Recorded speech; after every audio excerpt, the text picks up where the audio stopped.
하나님께서 사울 왕을 세우셨지만 사울이 하나님 앞에서 결국엔 그의 그 죄성이 드러나고 또 그가 처음에는 겸손했으나 왕이 된 이후에는 그 자리에서 백성들의 인정을 받으며 또 존경을 받다가 결국에는 하나님 앞에 순종하기보단 사람들 앞에서 존경과 또 총애를 받는 것을 포기할 수 없어서 그는 하나님의 말씀보다는 사람들의 말과 그리고 사람들의 눈치를 보면서 결국엔 하나님 앞에서의 왕이 아니라 사람 앞에서의 왕으로 살아가기를 선택했을 때 하나님께서는 그를 버리셨습니다. 이제 16장부터 사무엘 하 5장까지는 다윗 이야기로만 채워져 있습니다. 그리고 중간중간에 사울이 다윗을 하나님께서 왕으로 세우셨다는 것을 알고 이제 죽이려고 군사를 데리고 쫓아가서 방황하는 이야기가 나오지만 실제로는 모든 16장부터 사무엘 하 5장까지는 다윗의 이야기로만 채워져 있습니다. 그래서 오늘부터는 다윗으로 넘어와서 다윗이 어떻게 왕으로 세워지고 그리고 그가 왕으로 세움을 받기까지 경험했던 이야기들 그리고 하나님 앞에서 그가 어떠한 사람이었는지를 계속해서 살펴보도록 하겠습니다. 하나님께서 사무엘에게 나타나셔서 1절에 보니까 왜 아직도 슬퍼하고 있느냐라고 묻고 계십니다. 근데 그가 슬퍼하는 이유는 사울을 하나님께서 버리셨기 때문이에요. 그것이 왜 슬플까요? 단지 세웠던 왕을 하나님께서 버리셨다라는 것 때문에 슬펐을까요? 그것이 아니라 사울을 하나님께서 버리셨다라는 것은 하나님께서 왕을 세우셨는데 그 왕의 첫 번째 왕 사울이 하나님 앞에서 그 왕 처음 세우셨던 그 하나님의 목적대로 그가 통치를 하고 다스리는 것이 아니라 염려했던 대로 하나님을 버리고 하나님을 떠나서 제멋대로 사는 왕을 보았기 때문에 그 다음 왕이 누가 될지가 더 걱정스러웠고 또 나아가서는 왕을 하나님께서 버리셨다라는 것은 결국에는 이스라엘 백성들이 또 누구를 쫓아서 누구를 따라서 갈 것이냐는 거죠. 사무엘은 이미 매우 늙었고 그리고 결국엔 자기도 이제는 물러나야 될 때가 되었는데 이 노년 때에 또 누구를 세워서 하나님 앞에 그 왕의 역할을 맡기게 할 것인가. 결국엔 이스라엘의 앞날이 어두웠던 거예요. 그 고민 앞에 있을 때 떨면서 눈물이 났던 거죠. 그런데 하나님께서 1절에서 위로를 바로 주십니다. 내가 너를 베들레헴 사람 이새에게로 보내리니 내가 그 아들 중에서 한 왕을 보았느니라. 우리는 이새의 아들이 다윗이라는 것을 알아요. 하지만 사무엘 입장에서 봤을 때는 사무엘은 다윗이 누군지 모르거든요. 이새라는 그 아비가 있다라는 것만 알고 베들레헴으로 내려갑니다. 그런데 사무엘이 걱정해요. 왜냐하면 2절에 보니까 내가 어떻게 거기를 베들레헴으로 갈 수 있습니까? 라마에서 베들레헴으로 가려면 본문에는 나와 있지 않지만 지리상으로 기브아를 지나가야 돼요. 근데 기브아가 어디냐면 사울이 사는 곳이에요. 그러니까 라마에서 기브아를 지나서 베들레헴으로 가야 되니까 생각해 보십시오. 위대한 선지자 사무엘이 기브아를 지나는데 기브아 성읍을 지날 때 백성들이 가만히 있겠어요? 그렇지 않거든요. 지나갈 때 분명히 사무엘이 내려오고 있다고 기겁을 했을 거예요. 그런데 그게 맞게도 베들레헴 성읍에 이르렀을 때 4절에 보니까 장로들이 나와서 벌벌벌 떨어요.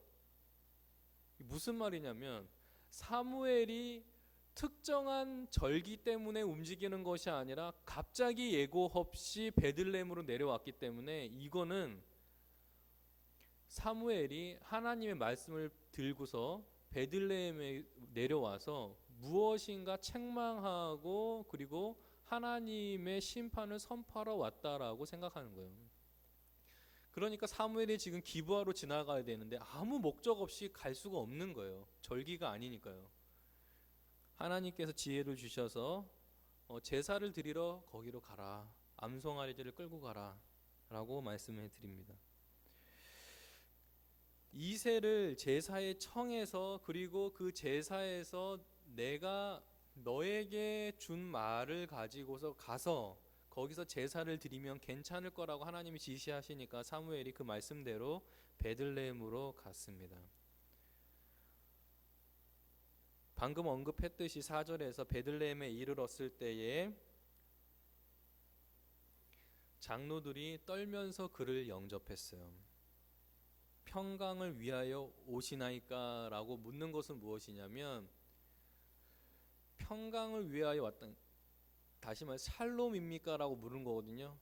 그러니까 우리에게 오신 게 아무 일 없이 그냥 방문하신 겁니까? 아니면 우리에게 문제가 있어서 오신 겁니까? 라고 물었을 때에 사무엘은 평강을 위함이다 라고 얘기하면서 안심시키죠. 그리고 우리가 생각하기에는 사무엘이 곧장 이새에게 들어가서 이새의 가족만 데리고 산 것 같지만 5절에 보니까 여호와께 제사하러 왔으니 스스로 성결하게 와서 하게 하고 와서 나와 함께 제사하자 하고 그 제사 장로들을 데리고 이새의 집으로 들어가는 거예요.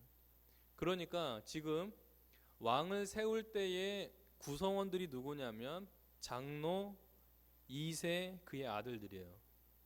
그래서 이 구성원으로 봤을 때에 제사를 드리러 가는 모양은 맞아요.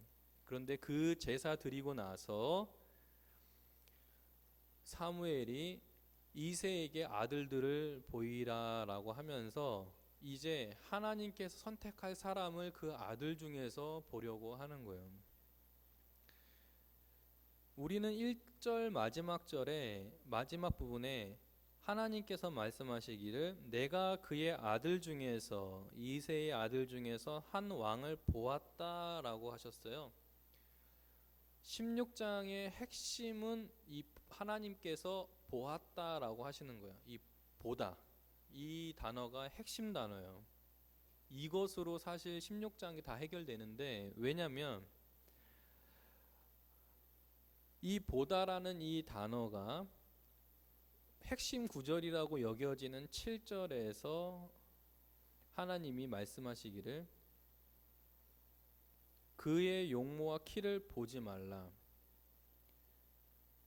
내가 이미 그를 버렸노라. 내가 보는 것은 사람과 같지 아니하니 사람은 외모를 보거니와 나 여호와는 중심을 보느니라 하면서 이 보다라는 단어를 핵심 구절인 7절에서 다 사용하세요, 사실상. 근데 이 보다가 왜 중요한지는 이후에 적용하면서 좀 더 말씀드리면서 첫 번째 아들 엘리압이 나왔어요. 그런데 사무엘이 마음에 이르기를 여호와의 기름 부실 자가 과연 주님 앞에 있도다. 바로 이 사람이다 라는 거예요. 정말 잘생겼나 보죠. 그리고 용모와 키를 보지 말라고 하나님 바로 지적하시니까 그가 장남이면서도 굉장히 왕으로 세워지기에 합당했을 것 같아요. 그런데 하나님은 지나가게 하신 거예요. 8절에 아비나답 둘째를 불렀어요. 하나님이 선택하지 않으시고 9절에 삼마도 지나가게 하셨는데 하나님이 선택하지 않으세요. 7 아들이 다 지나갔는데 선택하지 않으세요. 사실 사무엘은 8째가 있는지도 사무엘은 몰라요. 그냥 7째 아들 다 왔다고 하니까 7명 다 지나갔는데 하나님이 선택을 안 하시니까 그러면 사무엘이 궁금하잖아요. 그 이새에게 물어요. 11절에 아들이 다냐? 그랬더니 막내가 남았는데 양을 지키는 목동이다 이러는 거예요. 그런데 문제점이 여기 있어요. 여기서 잘 파악하셔야 될 게 뭐냐면 지금 배경이 어떤 배경이냐면 하나님 앞에 제사를 드리는 장면이잖아요. 그런데 이 제사 자리에 아들들이 다 참석해야 되는데 여덟째 아들은 참석을 안 시켰단 말이죠. 그러면 아버지 입장에서 하나님께 제사 드리는데 여덟째 아들을 안 불렀다. 이게 어떤 의미겠습니까?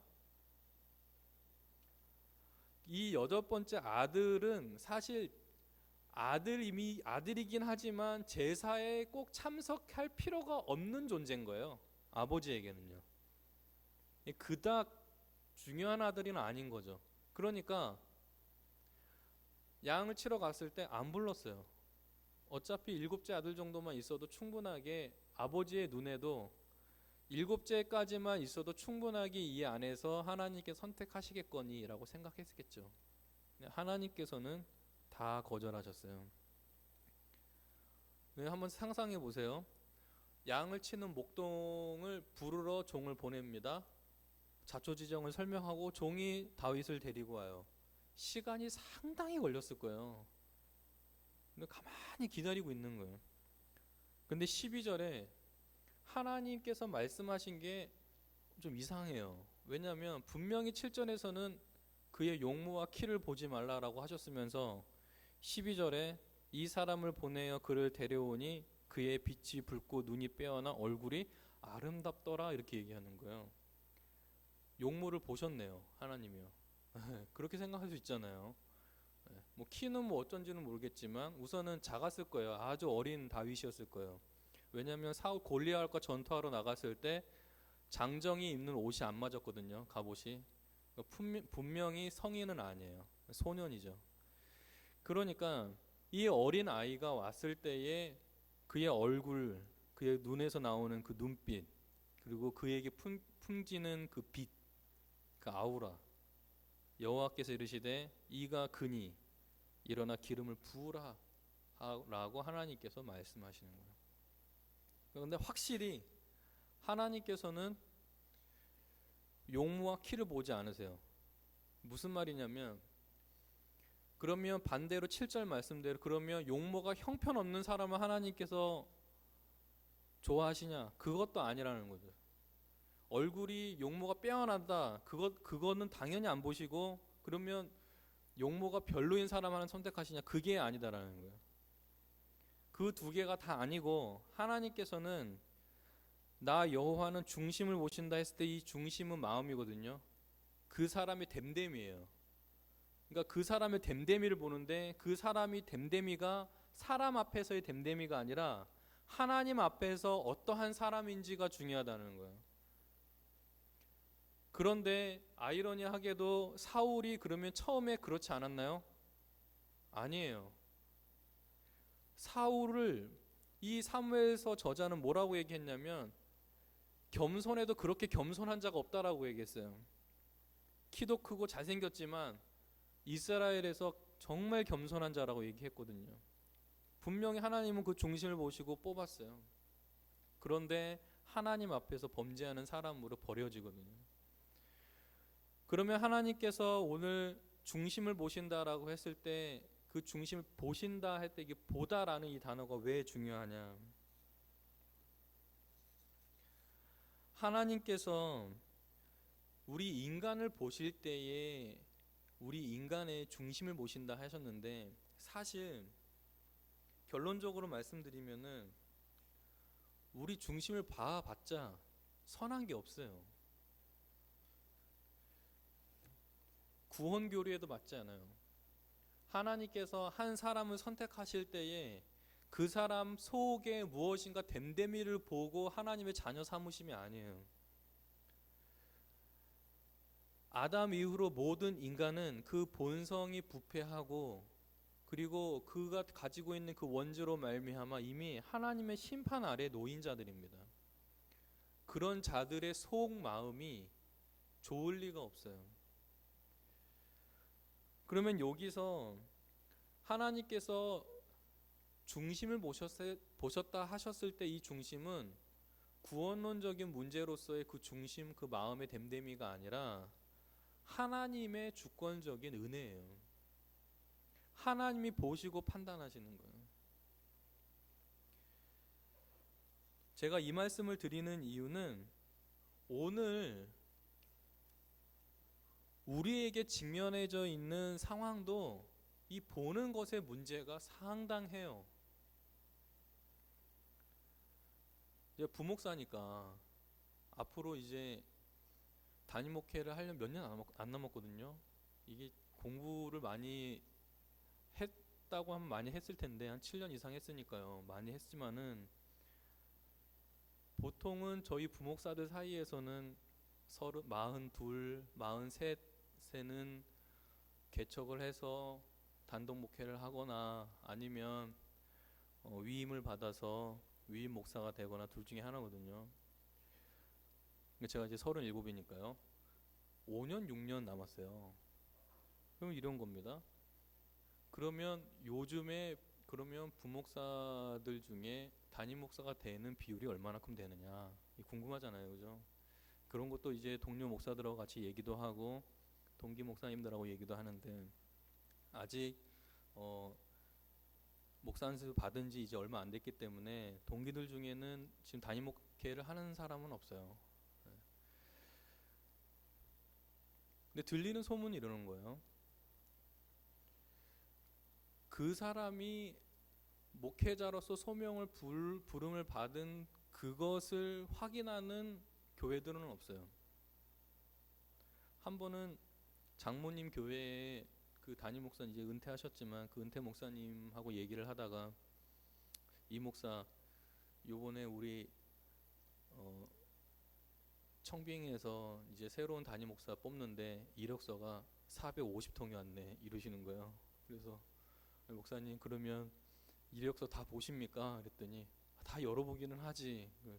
그러면 450명 중에 몇 프로를 먼저 이렇게 선별하십니까? 그랬더니 보긴 보는데 첫 장만 봐. 뭘 보십니까? 그랬더니 첫 장에 그 학력부터 시작해 이걸 보는데 우선은 담임 목사님 마음에는 이미 결정이 돼 있어요. 제가 보니까 뉘앙스는 결정이 돼 있으신 것 같아요. 450통 왔는데 나이 연령대는 어떻게 됩니까? 여쭤봤어요. 그랬더니 60대도 있어 이렇게 말씀하시더라고요. 그러니까 공고가 나면 다 보내시는 거예요. 그래도 그분은 이게 인격적이셔가지고 인터뷰를 다 해보고 거기서 이제 선별하시는데 그분 하시는 말씀이 그러는 거예요. 이력서를 보니까 이런 것을 느꼈어 하시면서 하시는 말이 오늘 같은 날에 내 이력서를 내면 나는 안 될 거야. 무슨 말이냐면 450통 이력서가 왔는데 기가 막히더라는 거예요. 이력서가 이렇게 화려할 수가 없다. 거기에 비하면 자기가 37년 목회했는데 자기 이력서로는 이 젊은 사람들을 못 이긴다는 거예요. 정말 화려하대요. 저한테 격려하시는 게 뭐냐면 이 목사 걱정하지 말고 이력이 중요한 게 아니라 당신이 하나님 앞에서 어떻게 지금까지 목회하는 게 중요하네 이렇게 격려를 해주셨어요. 그래서 한켠에 드는 마음은 한국에 있는 교회들 중에 새로운 지도자를 모실 때에 과연 그분의 무엇을 보느냐는 거죠. 외모를 보게 돼 있어요. 학력으로 끊고요. 세상의 기준이 교회 안에 들어온 지 오래됐습니다. 분명히 어떠한 기준은 있어야 된다고 봐요. 하지만 교회 지도자를 세울 때는 제일 되는 덕목은 무엇이냐면 다른 게 아니라 딱 이 한 가지를 확인하시면 돼요. 목회자로 부르신 소명이 분명히 있느냐 이게 중요해요. 제가 왜 이 말씀을 드리냐면 학교에서 외람되지만 뭐 저희 학교 욕하는 것 같지만은 한 반에 70명이 모여서 공부하는데 한 반에 70명인데 9개 반이 있습니다. 한 학년에요. 그러니까 거의 500명, 600명 되는 거죠. 그러니까 이분들이 뭐 우리 여자 전도사님들 빼고 나면 한 500명 정도, 550명 정도 되겠지만은 이 550명 모든 목회자분들이 목회자가 되겠다고 왔는데 감히 말씀드리는 것은 제 눈에 보기에 소명이 없는 사람도 꽤 있었어요. 확신할 수 없는 사람들이 정말 많았고요. 그런 분들 때문에 사실 총신대학이 힘들었고, 그리고 그 가르침 속에서 진정성을 발견할 수 없는 분들도 많이 있었어요. 하지만 제가 한국교회에 그래도 소망이 있음은 무엇이냐면, 힘들어도 그 소명 때문에 죽고자 달려든 동료들을 많이 봤거든요. 그러면서 아, 그래도 그 속에 보화가 있구나. 그러면서 오히려 위로를 받았어요. 성도님들에게 부탁드리는 건 무엇이냐면, 교회의 지도자가 왔을 때 어떤 외모나 외형이나 학력 중요하지 않아요. 그가 정말 하나님의 교회에, 주의 몸된 교회에 헌신할 소명을 갖고 있는가, 그거면 충분합니다. 충분해요. 어떤 목사님이 간증을 하시는데 이런 말씀을 하셨어요. 어느 교회에 목사님이 올라오시는데 성도들이 다 울더래요. 왜 우는지를 몰랐는데, 이분이 그 교회에서 거의 40여 년 목회를 하시고 은퇴하시는데, 강단에 올라올 때 성도들이 그 뒷모습을 봤는데, 40년 전에 그렇게 당당하게 들어왔던 그 담임 목사의 모습이 아니라, 이제 많이 이제 나이가 드시고 하시면서 어깨도 많이 굽고 허리도 많이 굽고, 이런 분이 은퇴 자리로 이렇게 강당에 올라오시는데 성도들이 많이 울더라는 거예요. 그러면 보세요. 그냥 외형적으로 많이 늙어서 굽어서 울었겠어요? 그게 아니에요. 그 목사님이 40여 년 동안 목회하시면서 보여준 것이 있거든요. 보여준 것이. 그것이 성도들을 감화시키고 변화시키는 힘이에요. 그래서 우리 성도님들은 목회자 또한 지도자를 세울 때에는 외모를 보는 것이 아니라 그가 하나님 앞에서 어떠한 됨됨이로 서 있는지를 확인하는 게 가장 중요하다. 교회의 리더십을 세우는 것도 마찬가지고요. 직분자를 세울 때도 외형적인 건 중요하지 않아요. 앞으로 헌금 많이 하겠지, 이 사람이 교회에 충성되고 헌신하겠지, 그게 중요하지 않아요. 교회의 리더십을 세울 때도, 리더를 세울 때 가장 중요한 것은 이 사람이 하나님 앞에서 순종하는 사람인가. 다른 건 몰라도 하나님 말씀하실 때 하나님 앞에서는 노라고 얘기해 본 적이 없는 사람, 하나님 말씀하실 때 항상 무릎 꿇는 사람, 그런 사람이 리더가 되면 교회는 평안합니다. 그 사람의 외모와 외형이 아니라, 가진 것이 중요한 게 아니라 그가 가졌더라도 그 하나님 또 예수 그리스도를 가졌느냐, 이것이 기준이 되어야 해요. 두 번째로는 오늘 배경을 다시 한번 살펴보면 이래요. 이세의 가정에 들어가서 아들들이 앉아 있고 교회 그 베들레헴의 장로들이 몇 명이 앉아 있어요. 그리고 사무엘이 앉았습니다. 왕을 세우는 행위가 그 자리에서 있는데, 다윗을 기다리는데 그 다윗이 사무엘보다 한참 어리고 거의 손주뻘 정도 될 거예요. 또한 자기보다 앞에서 나이가 훨씬 많은 형제들이 앞에 있는데, 키도 작고 아주 어린 다윗이, 목동인 다윗이 하나님 앞에 기름을 부음을 받는 거예요. 그런데 중요한 것은 아무도 다윗을 환영하지 않아요. 기름을 붓는데 찬송 소리도 들리지 않고, 기름을 붓는데 기쁨과 감사의 소리도 들리지 않아요. 사무엘은 다윗 세워놓고 기름 붓고 그냥 갔어요. 그래서 오늘 말씀의 제목이 환영받지 못한 왕이에요. 근데 저는 이것을 단순하게 다윗에게 이런 일이 왜 일어났을까라고 생각했을 때, 구속사적인 관점에서 보면 이것이 바로 예수님의 모형이에요. 다윗의 자손으로 오신 예수님은 이 땅에 오셨을 때 환영받지 못했어요. 그분이 구유에 누우셨을 때에 제일 먼저 환영한 사람은 그 마국간에 있었던 짐승들이었습니다. 그리고 목동이었고요.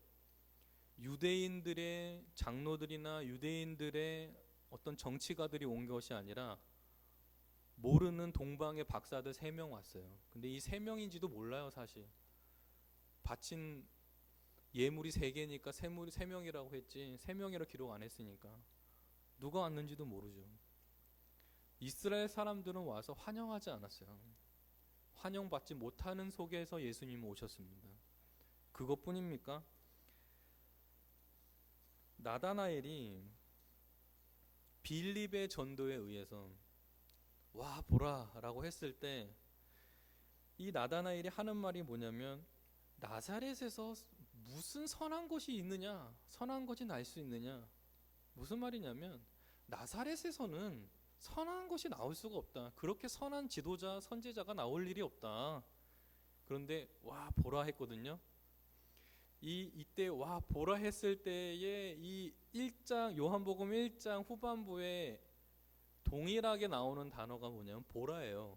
근데 이 보라라고 할 때 보았다, 보다 이 단어가 오늘 여기 사무엘상 16장에서 쓴 이 하나님이 보았다라고 하는 단어랑 똑같은 단어예요.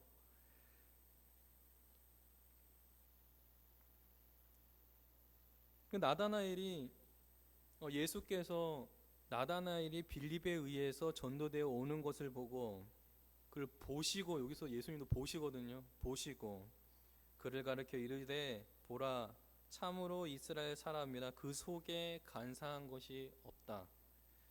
나다나엘이 이르되 어떻게 나를 아시나이까? 예수께서 대답하여 이르시되 빌립이 너를 부르기 전에 내가 무화과 나무 아래 있을 때에 보았노라. 보았다라는 단어가 계속 반복되죠. 결국에는 예수께서 가지신 그 신적 권능이 하나님과 똑같은 거예요. 여기서 보았다라고 했을 때 벌써 그 나다나엘 그 중심의 그 속에 간사함이 없다라는 걸 아시잖아요. 그러면서 2장 후반부에도 똑같이 보는 장면이 나오는데 그 보는 장면이 뭐냐면 요한복음 2장 끝에서도 예수 그리스도께서는 그 사람의 속마음을 보고 아세요. 그리고 3장 넘어와서 누가 나오냐면 니고데모가 등장하는 거예요. 니고데모가 등장하는데 어떻게 영생을 얻냐 구원을 받냐라고 물어봤을 때 예수님께서 그 속마음을 꿰뚫어 보시죠.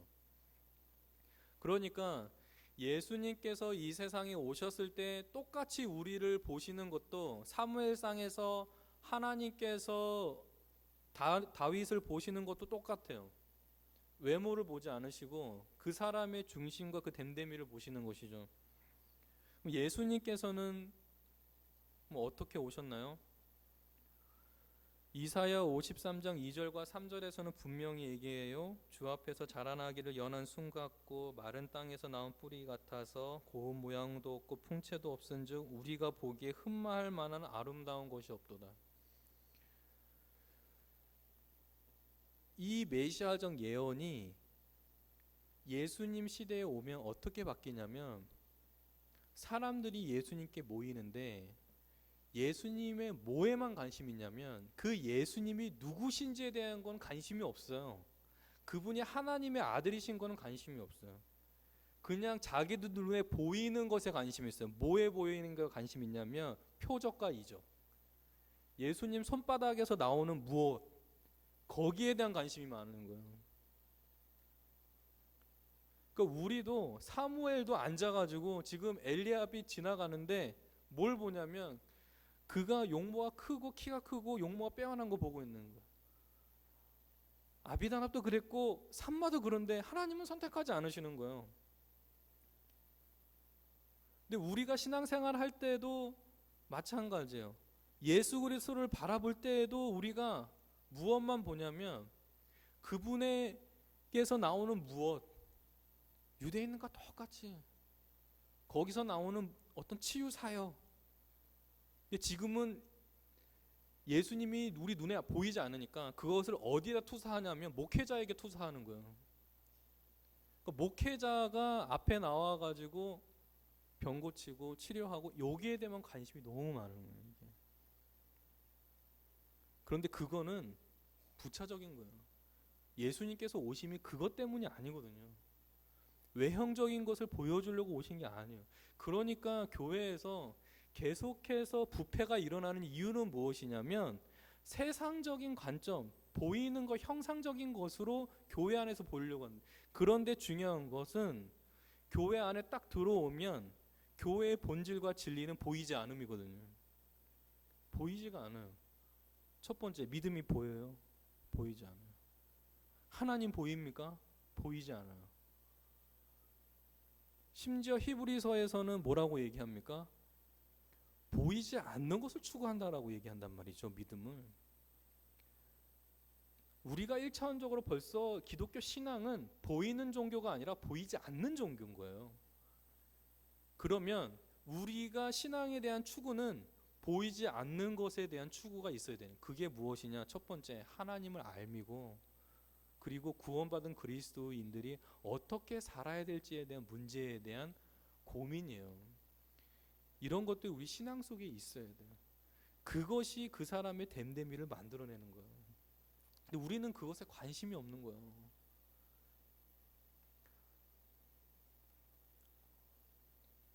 삼성교회 제가 전에 한 몇 번 얘기 드린 것 같은데, 삼성교회 처음 제가 전도사로 왔을 때 그게 이력서를 16번째 넣었던 거였거든요. 2008년에요.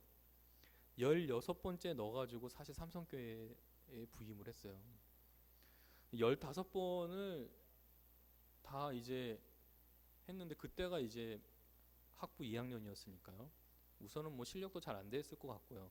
근데 한 번은 용산의 어떤 교회에서 면접을 보자고 불러주셨어요. 그래서 면접을 보러 갔는데 아직도 그 목사님 기억이 나요.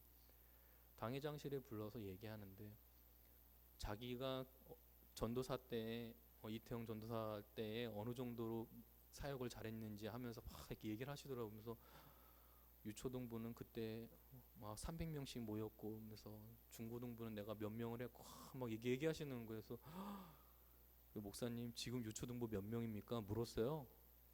그랬더니 지금 내가 담임 목사여서 20명밖에 없네 이렇게 하시는 거예요. 그러시군요.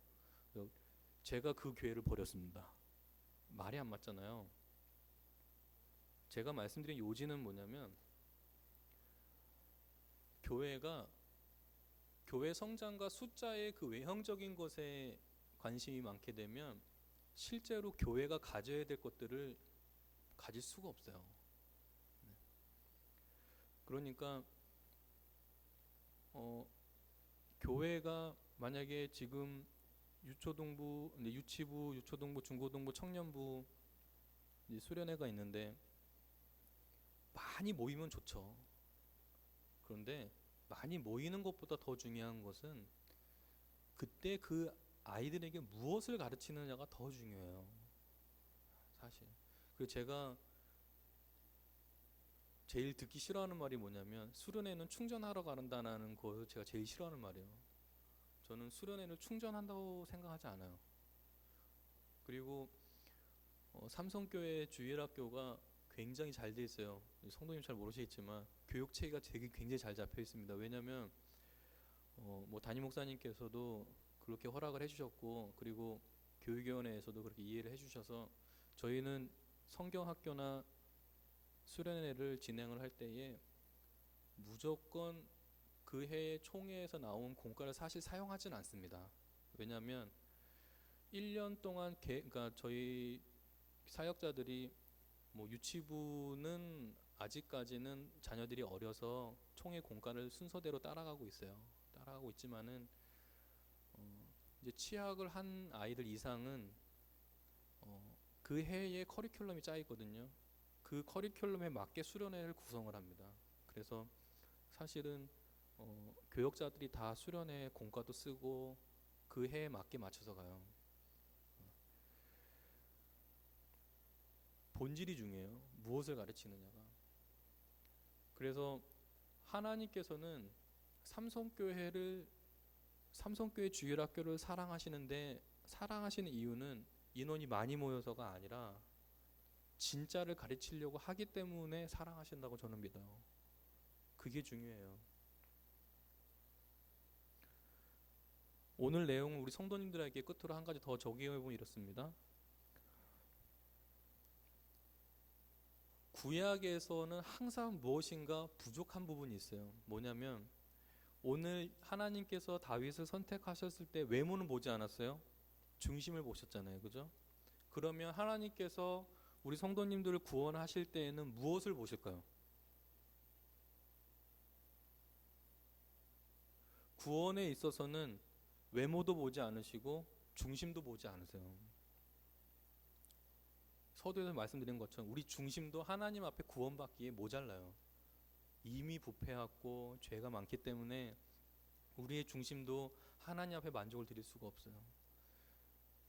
결국 예수 그리스도께서 오셔서 하신 일이 뭐냐면 우리는 외모로도 구원받을 수가 없고 중심으로도 구원받을 수 없는데 그 외모뿐만 아니라 중심까지도 하나님께서 받아들이실 수 있도록 하신 일이 뭐냐면 예수님께서 우리 대신해서 죽으신 거예요. 여러분이 하나님의 심판을 받지 않는 이유는 무엇이냐면 우리의 외모나 중심 때문이 아니라 여러분들을 위해서 예수 그리스도께서 죽으셨기 때문에 가치가 있는 거예요. 여러분들의 존재의 삶이 왜 하나님 앞에서 귀하냐면 예수 그리스도께서 여러분들을 위해서 죽으셨기 때문에 그래요. 구약의 기준으로 살아남을 사람은 아무도 없어요. 우리가 하나님 앞에서 구원받은 것은 우리의 중심의 됨됨이가 잘 돼서 선택받은 건 아니란 말이죠. 하나님의 주권적인 은혜예요. 이유 없어요.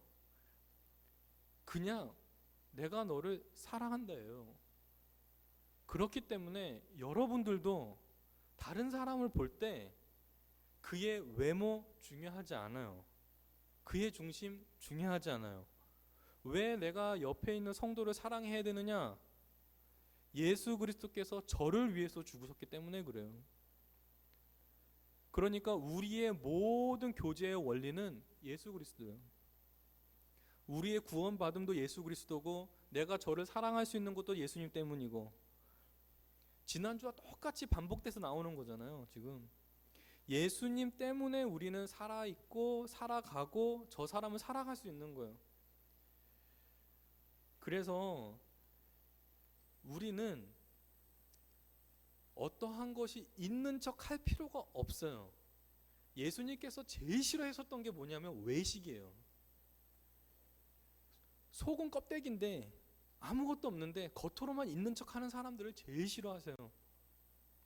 외모만 취하잖아요. 계속 속은 없는데.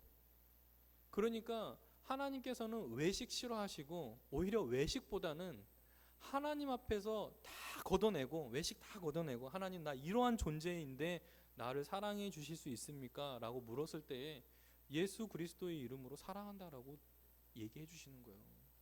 그래서 여러분들의 전 존재의 삶 속에서 하나님께서 오늘 7절의 말씀의 기준으로 외모를 보지 않으시고 중심 보신다 했을 때 우리가 그러면 중심이 나와서 우리가 지금 구원받았냐? 그게 아니라는 것이죠.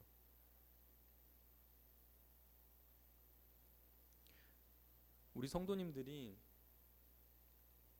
한편으로는 자신감을 가질 것은 하나님이 외모 안 보시니까 얼마나 감사하냐. 두 번째로는 이러한데도 내 속이 중심이 이러한데도 받아주시니 얼마나 감사하냐. 주님밖에 없다. 주님밖에 없다. 그래서 우리 성도님들 개인뿐만 아니라 공동체도 마찬가지예요. 공동체가 여전도회, 남전도회가 적고 많고 중요하지 않고 예수님 모셨냐 안 모셨냐 이게 본질이다. 이게 교회가 작고 크고 중요하지 않고 정말 예수님 모셨느냐 이게 중요하다. 우리 중심에 예수님 모시고 살아가고 있느냐 진짜 그리스도인이고 우리 중심에 예수님 없다 물어봐야 되는 거예요. 그래서 예수님께서도 환영받지 못하시고 그분의 왕으로 오셨지만 외형적으로 아무것도 보잘것없지만 그는 하나님의 아들이셨고 우리를 살리신 하나님이시다. 이걸 믿으시고 우리의 외모 중심 보지 않으시고 우리를 건지신 그 하나님 은혜 아래서 사시기를 바랍니다. 기도하겠습니다. 하나님 감사합니다. 오늘 외모를 보지 않으시는 그리고 그 중심도 보지 않으시는 하나님을 바라봅니다. 저희들 환영받지 못하신 그 예수님을 믿고 따르는 저희들을 깨닫게 해주셔서 감사합니다. 언제나 주님만 믿고 따르는 저희들 되게 해주시고 또한 예수 그리스도를 내 중심에 모셔서 하나님의 그 은혜 아래 살아가는 저희들 되게 해주시고 또한 우리가 성도를 사랑할 때에도 그의 외모, 그의 중심 보지 않고 그도 주님께서 피 흘려 사신 성도라는 사실을 보고 그들을 사랑하고 격려하고 귀히 여길 수 있는 귀한 성도님 될 수 있도록 붙들어 주시고 또한 그러한 사랑의 교제가 넘쳐서 삼성교회가 평안하고 평강할 수 있도록 주님께서 붙들어 주옵소서. 예수님의 이름으로 기도합니다. 아멘. 담임 목사님